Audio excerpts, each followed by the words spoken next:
Well, a very good morning, good evening, good afternoon to you, wherever you might be in the world. I'm here in Perth, so I'm actually getting started early today. It's 9:45 in the morning, and it is a glorious day. The weather is just absolutely stunning at the moment. But anyway, enough about me. Do leave a note in the comments if you want. Connect with me. Let me know where you're from and what your weather's like, because obviously I'm in the southern hemisphere in Perth, Western Australia, for those that are interested. So yes, I do have an Australian accent. Anyway, if you're new to the channel, you might not be aware of my approach to delivering these videos, which is basically I share the information that I have. Some of it's personal, some of it is based on my experience, some of it is gathered from other people that I've spoken to, moving in the circles, if you will, and other times, I do a little bit of research, especially when it comes to the mineral content and the geological aspects. I will do some research on that. So I always tend to learn while I'm delivering these videos. Now, anyway, point being, the reason I was mentioning that is because I just did what I'm going to tell you that I do, which is I go on tangents. I do have a transcript that I try and stick to, but invariably I will deviate from it. And for these reasons, because I know that time is a premium for everybody, I put timing chapters in the description so you can jump to the areas of interest for you, and to make it easier at some point in the future when you come back, if there's a point of interest for you or something that you want to come back to and revisit, which you most likely will do definitely with this particular video, I have no doubt. It just makes it easier to get to the areas that you're interested in. Now, excuse me while I swallow and I say, look, I think today's video is going to be a long one, so fair warning with this. And this is because rainbow fluorite actually has a lot of attributes to it. So it's just worth acknowledging a lot of them. But without further ado, I'm just going to say, look, welcome to the channel if you're a newbie. If you're returning, welcome back. Thank you so much. Also, if you like the content that I deliver, if you could please just do a little thumbs up, that would actually help to keep me motivated and inspired to delivering more content for you. And of course, subscriptions are always valued, shall we say. At some point in time, I still aim to be able to deliver something interactive with people so that we can talk back and forth and communicate in real live time about some of the content that I find and share with people, so that you can feedback there and then. Anyway, that's the aim of it. So without further ado, let's get into what I'm talking about today, which is rainbow fluorite. So this is typically what we're talking about when we talk about rainbow fluorite. You see it's got these stripes of colour. It's extremely pretty and beautiful. But just remember, no two pieces of a crystal are exactly the same. They're all different. And this is the same with rainbow fluorite. And this is why I like this image here. Now, I've got some rainbow fluorite that I received the other day. I will try and load some photographs of it, because you'll see that it is, it's just incredible. I've got one piece that doesn't have a lot of purple in it, but it's an amazing looking crystal, although some people might consider it to be seconds. There you go. I've just gone on my first tangent. Look, either way, there is different types of rainbow fluorite, including what is called feather fluorite, and I've actually got some of those arrived this week. It's just stunning.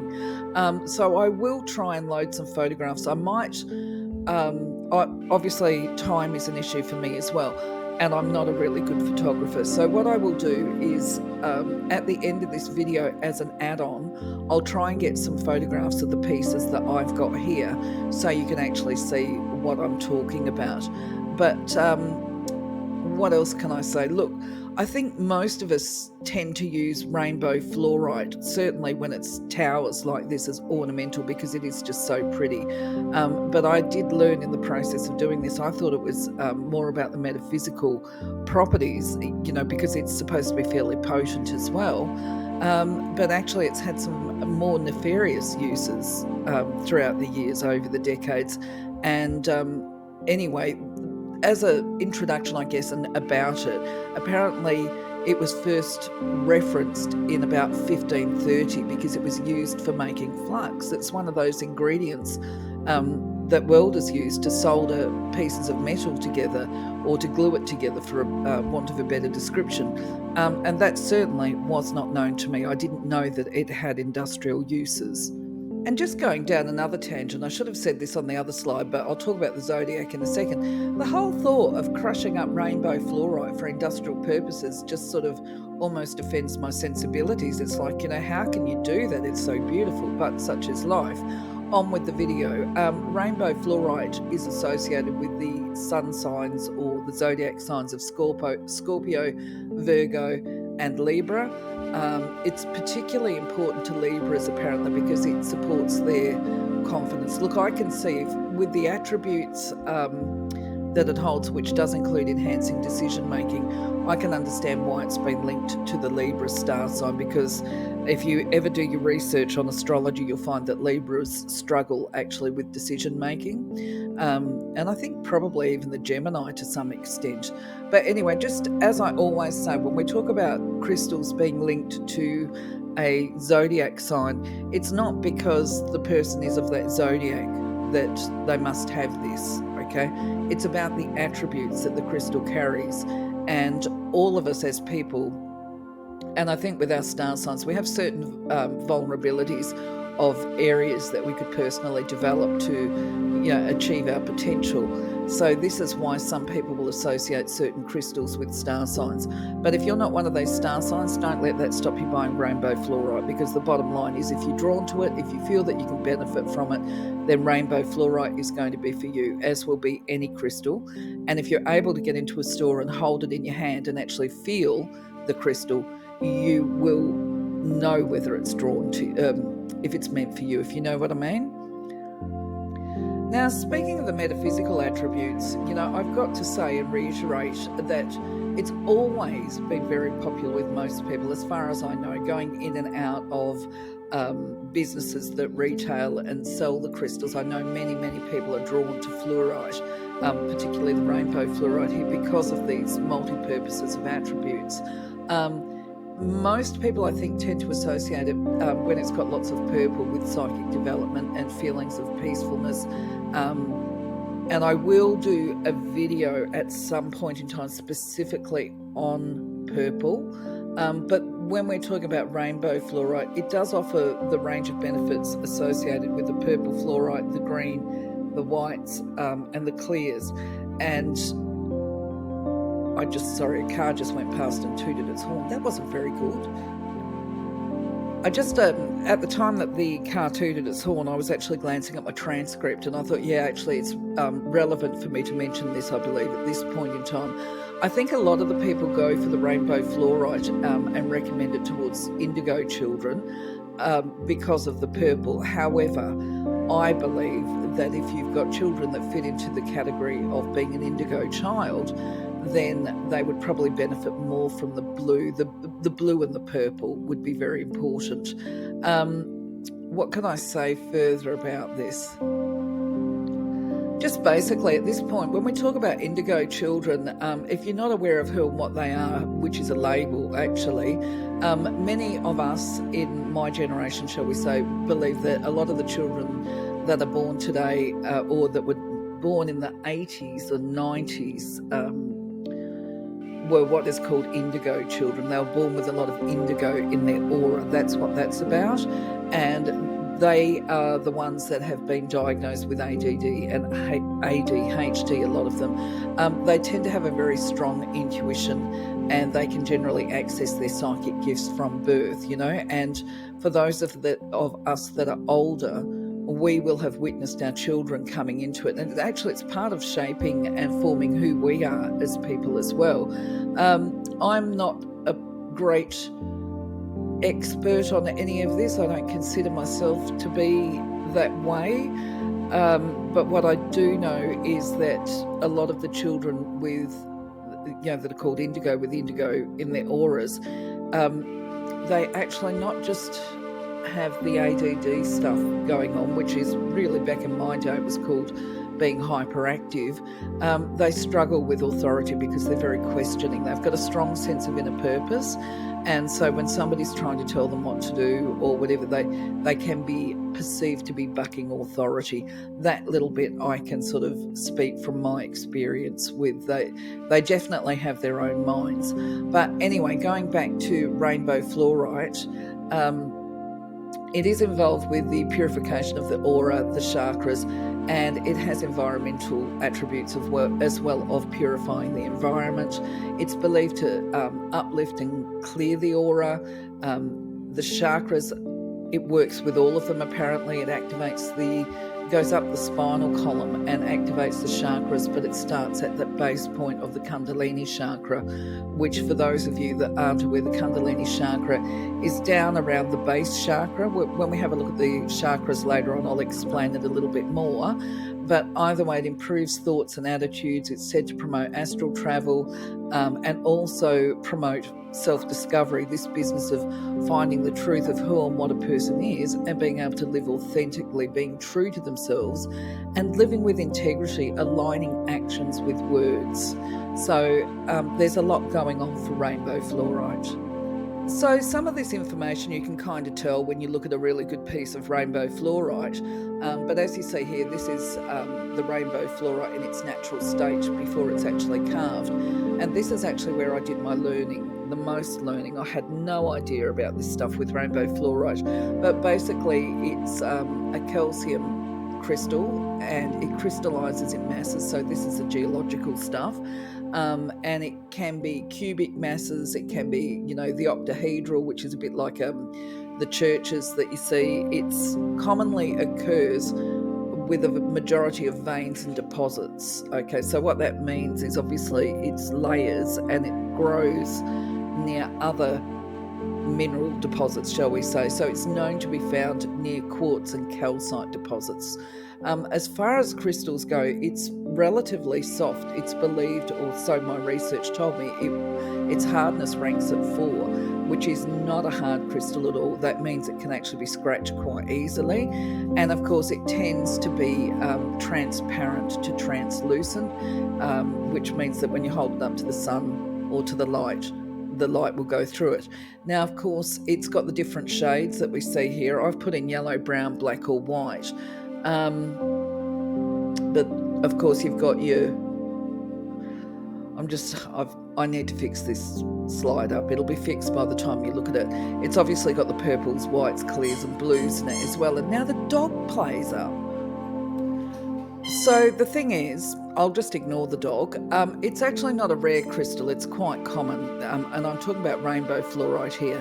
Of course, when you've got, if you're looking for, say, blue fluorite or orange fluorite, they are apparently a lot more rare. But when you're looking for the rainbow stuff like this, it's fairly common. What I was surprised about was that I didn't realise that that rainbow fluorite is actually toxic.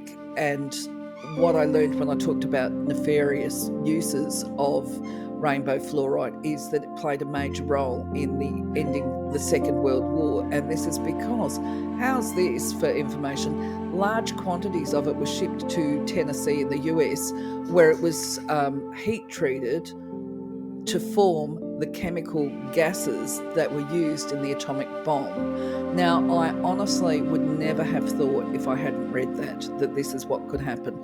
So the point would be that it is actually used for industrial purposes, like I said, where it's converted to an acid as part of their chemical solutions to do other things, still to this day, as part of smelting steel and aluminium. So the other point to make is, when we talk about caring for the crystal, we've got to make sure that whatever we do with rainbow fluorite, that we keep it safe and prevent it from vaporizing. So I'll talk about that in the crystal care. So when it comes to buying tips, yes, of course, it's possible to create artificial versions of rainbow fluorite using techniques like the casting or dyeing of them. However, genuine rainbow fluorite is naturally occurring, as discussed, and it's got distinct characteristics where you can tell it apart from the fake. So when we talk about real versus fake, real or genuine rainbow fluorite is going to obviously form naturally. That's the first thing. It's going to have vibrant colours, and the colours are going to be the result of varying levels of impurities or environmental conditions during the crystal growth. It's going to create distinct colour bandings or zones. Now, by the time this video is published, I will have loaded on the Sunday, because I'm recording this early. So Sunday the 11th of May, you're going to see a video of my rainbow fluorite that I've got here, and I'll be talking about how it's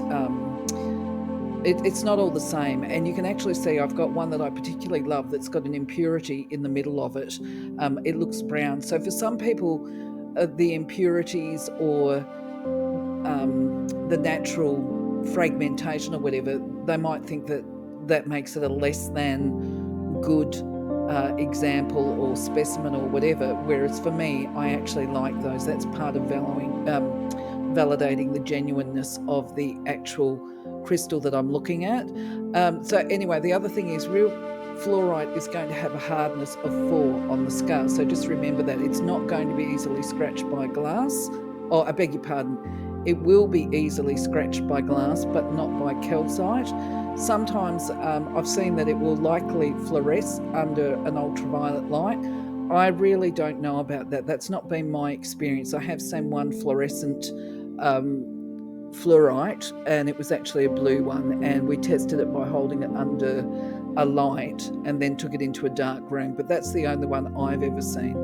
When it comes to the fakes, though, they're often made of, as I said, the resin or the dyed glass. They don't have the same level of transparency or hardness.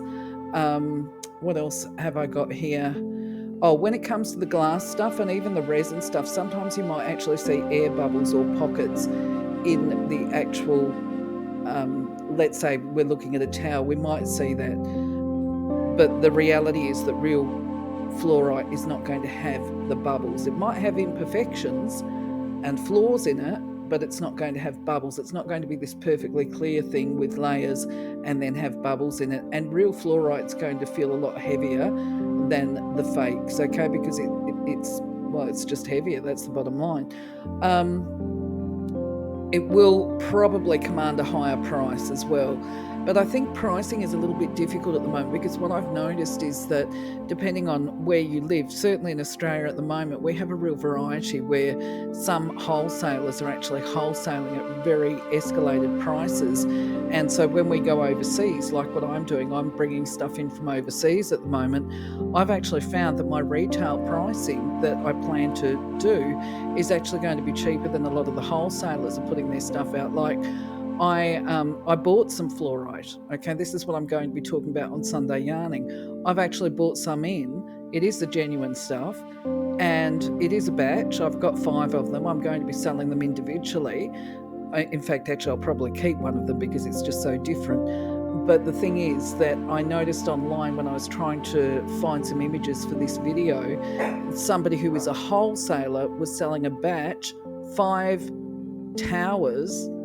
Mine are probably bigger and way more, in their entirety than what than the wholesalers, and their wholesale price is actually about $20 more than my retail price. So I don't know that pricing at the moment is an effective way of judging authenticity. I think it's more about having a verified seller that you can trust, that is reliable. Now, just before I move on to the next video, I want to acknowledge the fact that on here, the 2 images on the left, they're genuine fluorite, and they're what is called feather fluorite. So I've actually got a batch of those as well, but mine are only small ones. They're not big ones. Actually, they only look like small ones anyway, really, when you think about it. Mine are probably about 9 centimetres high, but they're called feather fluorite because when you look at those rainbow fluorites, you've got that white feathering pattern to it. And of course, you can get the rainbow fluorite like we've got with this pyramid here. So I had to take a pause for the rabid squeaky toy that was happening in the background with the dog. Anyway, I'm back now. So when we talk about the spiritual metaphysical attributes, of course, we're looking at rainbow fluorite. As I showed you, you've got your feather fluorite, but rainbow fluorite in itself is certainly aligned with the higher realms, which is being able to attune to to connect to your guides, guardians, and the angels, the angelic realm as well. It is considered to be a stone of new beginnings, very much so, and a rebirth, a restarting of life in alignment with divine will. So this is really following your spiritual path and journey, shall we say. So it's also believed to protect the aura, to shield it and seal it, to expand a person's spiritual awareness, which is all about personal growth and development of a spiritual nature with a heightened understanding of life. Because of these connections with the higher realms, it's considered to be one that attunes a person. So it's not just about, I'm going to tap in. It is this real attunement and aligning with those higher realms, the spirit beings, if you like, the higher beings, to be able to channel and bring messages from them. And that can be in the form of mediumship. If you're looking to do spirit communication, that's part of it. What else have I got? Excuse me, I had to have a cough then. I'm not off to a good start today. Anyway, look, it's excellent for meditating. It has this capacity to calm the mind and to heighten the awareness. It carries a calming energy. It's very peaceful.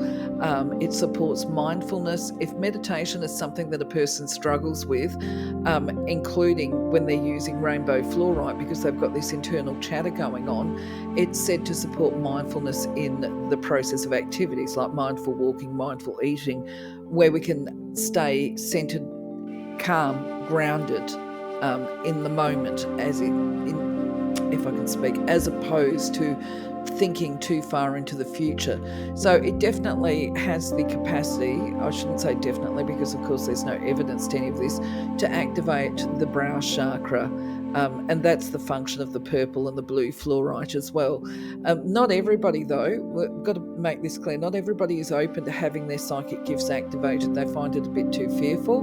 But what they can expect if they're closed to those kind of experiences, they will probably be very open, I would imagine, to having this enhanced intuitive gut instinct, that gut knowing, which some people call claircognizance anyway, just that inner knowing, because obviously, if they're not into the metaphysical as the clairs, I haven't met anybody that is not opposed to learning to have better discernment through that gut instinct aspect. So another benefit is that it's supposed to protect against the electromagnetic frequencies. So you would have heard me before, if you watched that slide, say that I've always had a pyramid that I keep beside the computer. Funnily enough, I don't have it here now, but that's one of the reasons why it's there, is to protect against electromagnetic frequencies. Now, other ways you can do that is actually tape a piece to your mobile. I think it looks a bit geeky myself, perhaps you could wear it instead. Or if you've got a lot of electrical equipment around you, say you're in an office, you can actually just put perhaps a piece of rainbow fluorite in there. It doesn't have to be big. I've got to say, you don't need big pieces of any crystal, but what you might need to do is rest it on selenite, because selenite's a purifier and a cleanser, just so that it remains in good, healthy function. So before we talk about the physical attributes, of course, we've got to do the disclaimer and say, look, crystals, there is no evidence to support them helping either of a physical or an emotional nature whatsoever. So I cannot honestly be seen to turn around and say to you, this is what's going to happen, it's going to work if you do this.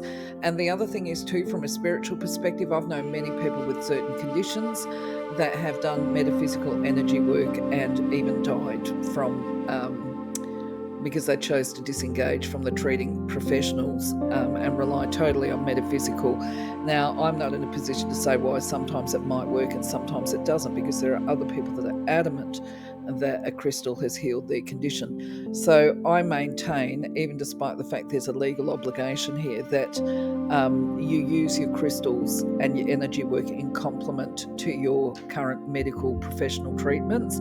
Don't disengage from them. Still follow your doctors. But anyway, moving on from that, the attributes for rainbow fluorite are many and varied. So for today, for the physical, I've actually got 2 slides dedicated to it. It's just massive. So in the first instance, it's recommended as an antiviral or an antibiotic to protect against and to recover from infection of viruses, and that includes staph and strep. It is believed to infections, I should have said. It is believed to relieve pain if people suffer from pain and inflammation, such as backache and arthritis and things like that. It's supposed to support a healthy digestive function, and that includes the absorption of minerals, vitamins, and nutrients. If people are suffering from digestive disorders such as irritable bowel syndrome, or they've got gastric problems, stomach ulcers. I've got metabolism in the wrong place here, but anyway, same thing. It should have been on the next one. It's supposed to support the body to metabolize. Now, that's the endocrine system as well. So it's supposed to help balance out hormones and the way the body functions. If people have got problems with their immune system or the lymphatic system, it's said to support health and function there. What else have we got? The skeletal structure, because it's got, obviously, I think the links and associations to calcium potentially is why it's associated with strengthening teeth and bones and joint flexibility. If a person is recovering from a significant illness or disease, it's supposed to promote the recovery and to reduce the symptoms of whatever the illness is. I'm just checking my notes. Give me a moment while I check my notes, because I'll be right back. Okay, so my notes, I saw osteo out the corner of my eye, and I thought to myself, yeah, why have I put that in there? It's actually because my mother suffers from osteoporosis. Is that what it's called? Osteoarthritis or osteoporosis is what she's got. So it would be recommended for people such as my mother with those conditions. Of course, my mum's not going to get into it. It's supposed to support calcium absorption as well, so that's probably why it's good for this osteo stuff. What else have I got? It's recommended for mature women heading towards menopause, obviously because of this. When it comes to the teeth and the bones, the notes that I've got here is that it's supposed to protect against such things as tooth decay, and if there's been a bone break or fracture, then it's said to expedite the healing process, which is, they're not to be sneezed at if it can actually do what people are claiming it can do. As far as sleep disorders go, it's supposed to be used to treat insomnia and ensure restful and quality sleep, support fertility for male and females, and enhance libido. Now, there's actually truth to this. I did a Google when I saw this, and I thought, is this true, or is this bull dust, as I say? So anyway, apparently there has been some research done that FLUORITE, whether it's the rainbow fluorite, whether it's the other one, I'm not sure, is able to repair DNA damage. I find that interesting. With the things like the HIV and that kind of stuff, I am certainly interested in hearing the experiences of people that might have used rainbow fluorite when they've got those conditions and the observations they may have made.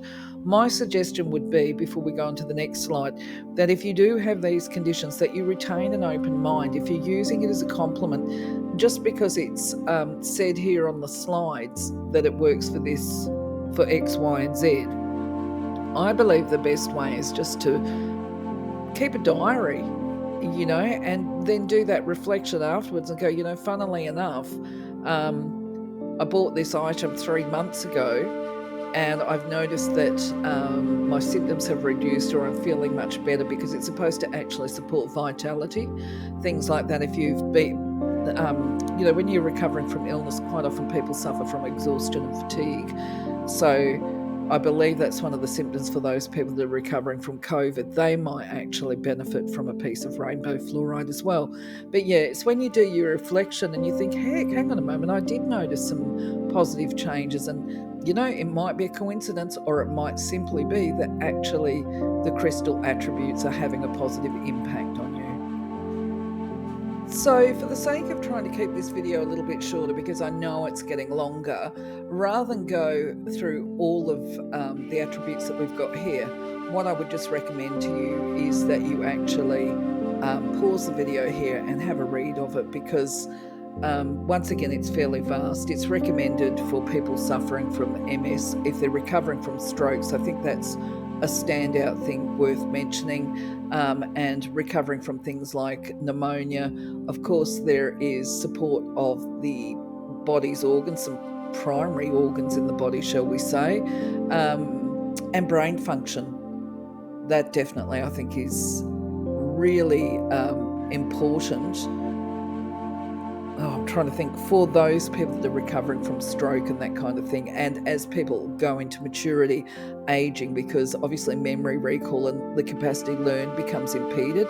So it would also be beneficial, according to its attributes, for those people with intellectual disability or barriers as well, and for students just in general. So one of the areas that rainbow fluorite comes into this business of potency, shall we say, with it, where it's got its strengths, is to do with self-mastery.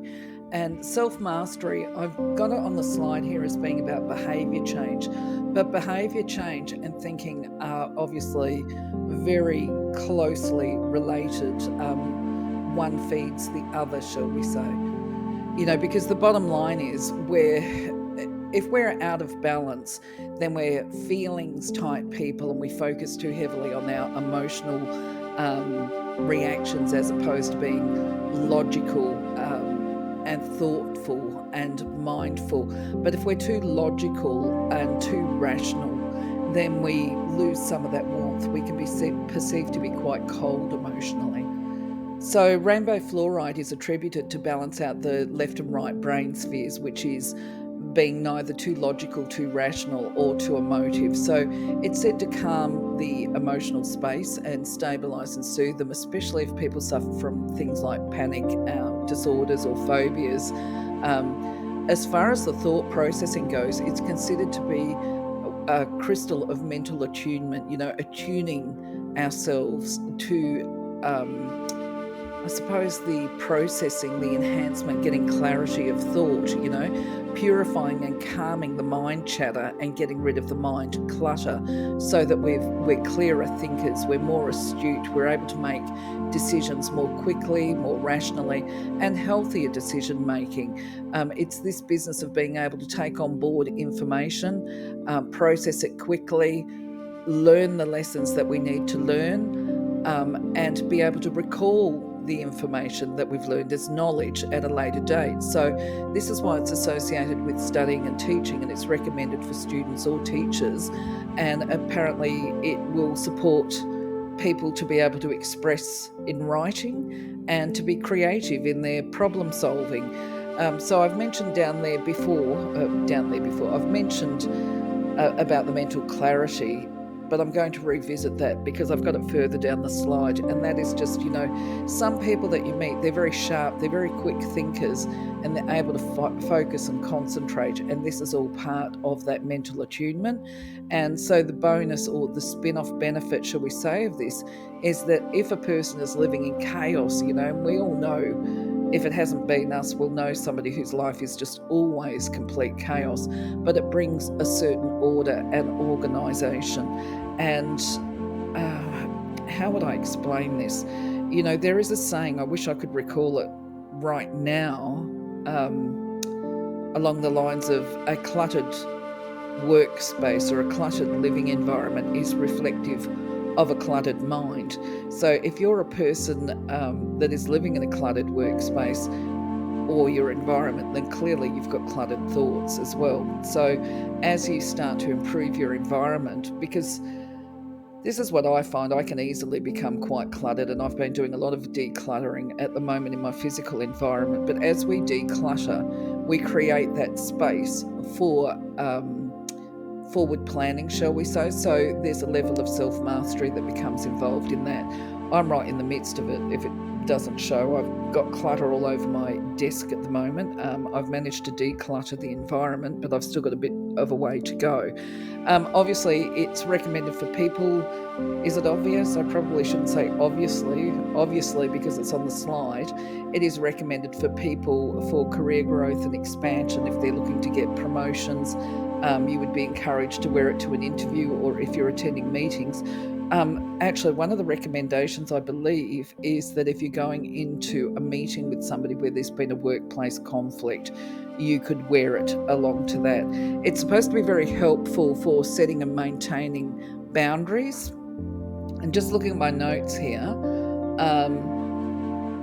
thought purification, just making sure I mentioned that. And that not only does it calm the mind chatter, it actually has capacity to dissolve it, according to my notes here. What else have I got in my notes? It's believed to help a person to overcome any learning difficulties, so that's probably why it's recommended for the indigo kids as well, and to grasp difficult and abstract concepts. Particularly, I knew I needed to check my notes. It's particularly recommended for people that are studying things like maths, medicine, and the sciences, because it enhances this rational processing. And so if you're a student and you're going to an exam or you're going into your class, you could put it on your desk with a bit of luck as your little amulet, if you like, or wear a piece. Obviously it's up to you, because it's believed to enhance this logical, rational approach to learning, and it might actually help you if you've got to do written examinations to form and shape your paragraphs and things like this. Also recommended for teachers because it helps with public speaking and delivery, and also to help them prepare their lessons or the units for when they're running their group activities. Speeding up my slides. Okay, of course, as we go through this behaviour change and learn to master ourselves and our responses and reactions, and this includes compulsive behaviours, then self-confidence is going to improve, and that's all part of heightened self-awareness, knowing your limitations, knowing when to put those boundaries in, and how to maintain them. And this has the spin-off benefit of improved relationships with other people and being able to see through the eyes of love. You can still love people and see their imperfections, because we're all flawed humans, I guess. We're all, when it comes to a human perspective, we're all got those little quirks and traits that might not be perceived as perfect by other people, but at core, we're all manifestations of the divine.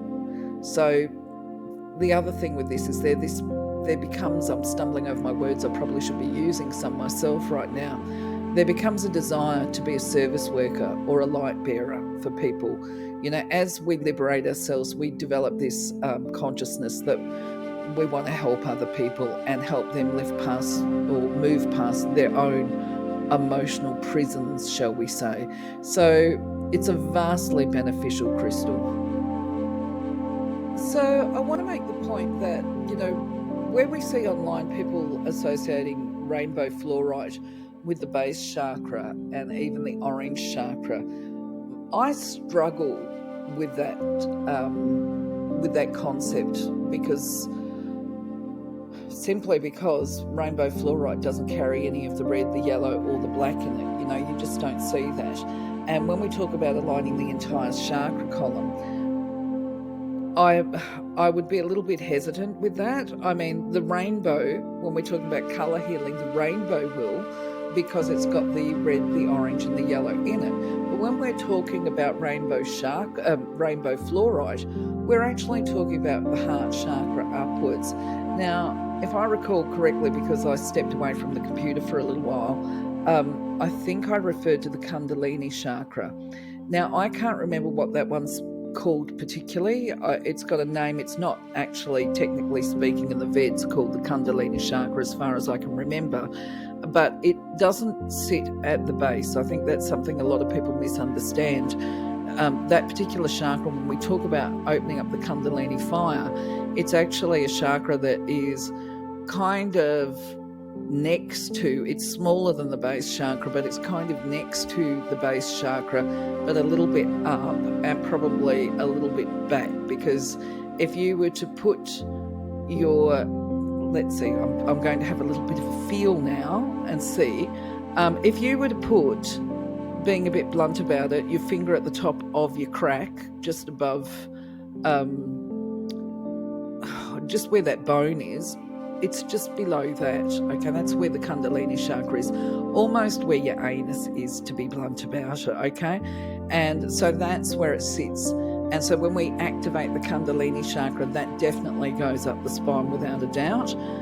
But with the rainbow chakra, my gut instincts are it is focused on the heart chakra, the giving and receiving of love, the overcoming of anxiety, the development of the intuitive aspects and the expression aspects, and the crown chakra, which is the understanding, the awareness and that kind of thing. But, I'm open to other people's thoughts and suggestions. By all means, make a comment. If you agree, just say, yeah, you think I've got it right. If you don't agree, then just turn around and tell me your understanding of it, because I would appreciate that.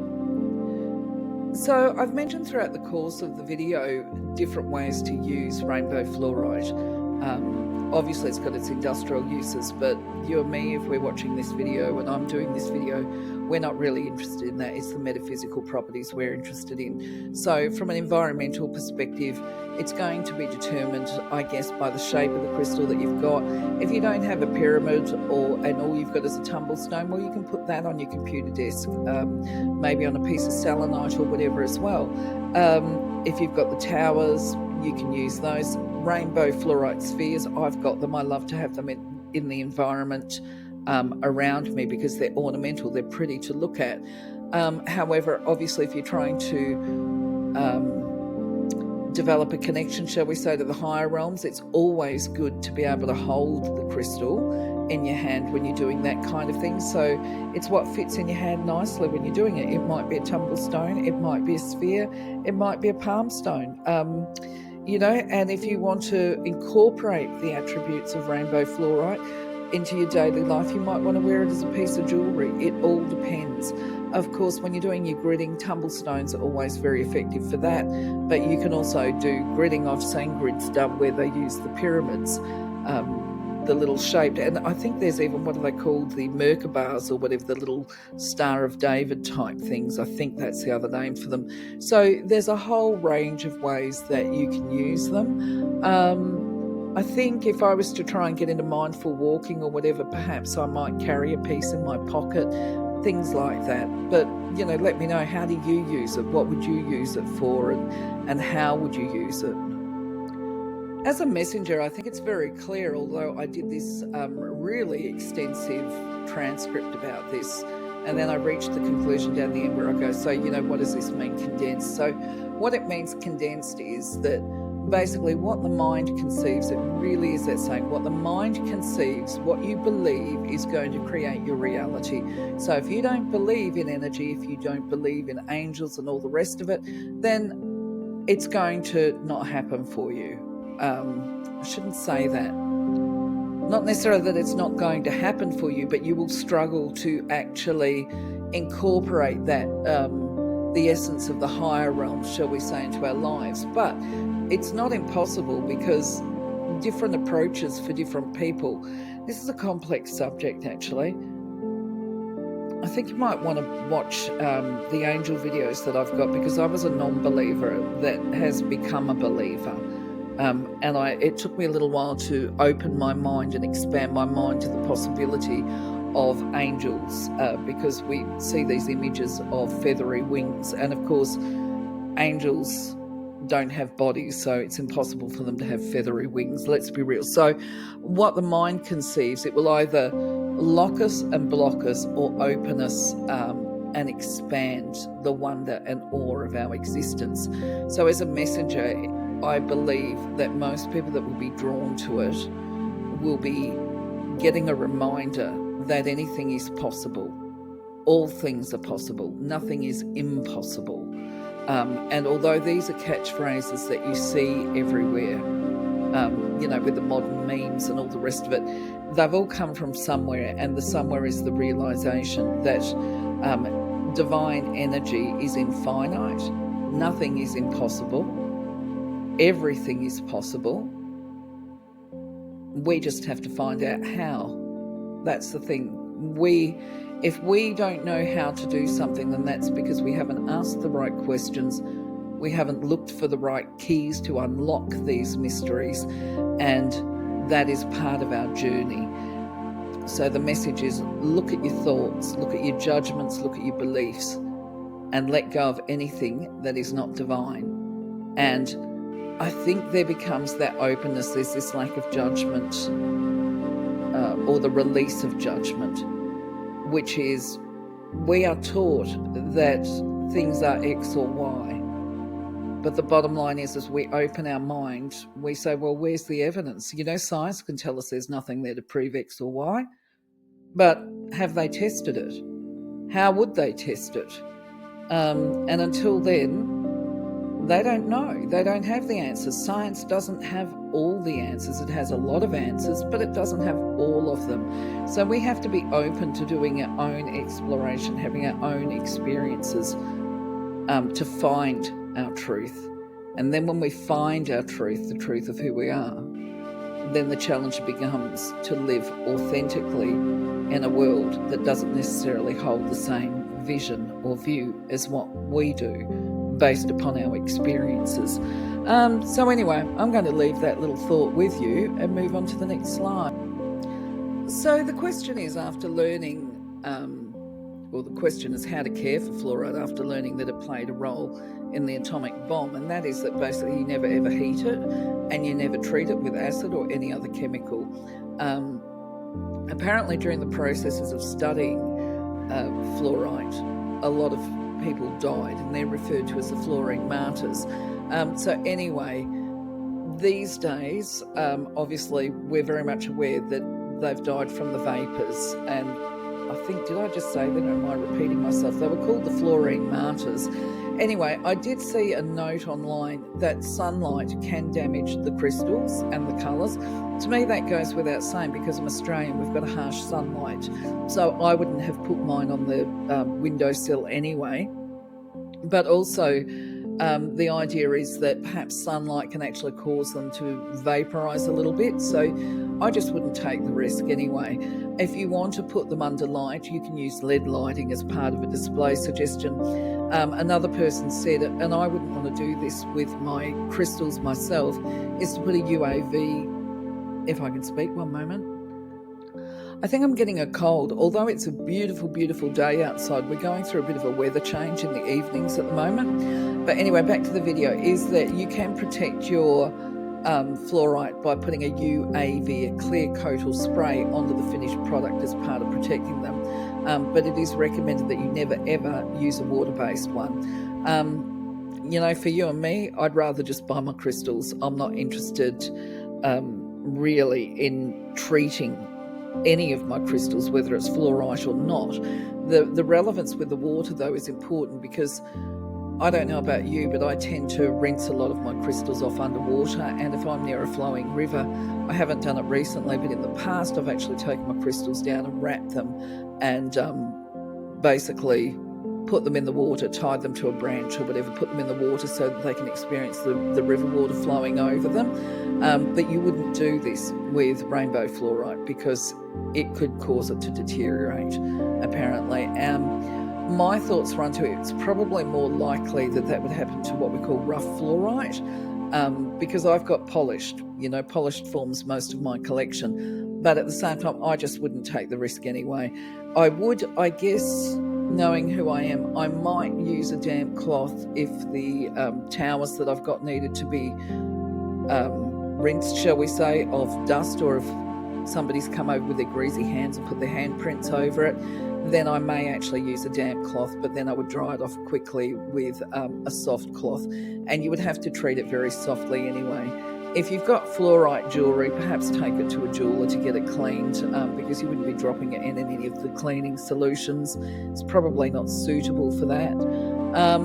And the other thing is, when it comes to charging and attuning and that kind of thing, selenite, I always fall onto polished selenite. You wouldn't use rough selenite with fluorite, because it will definitely scratch it.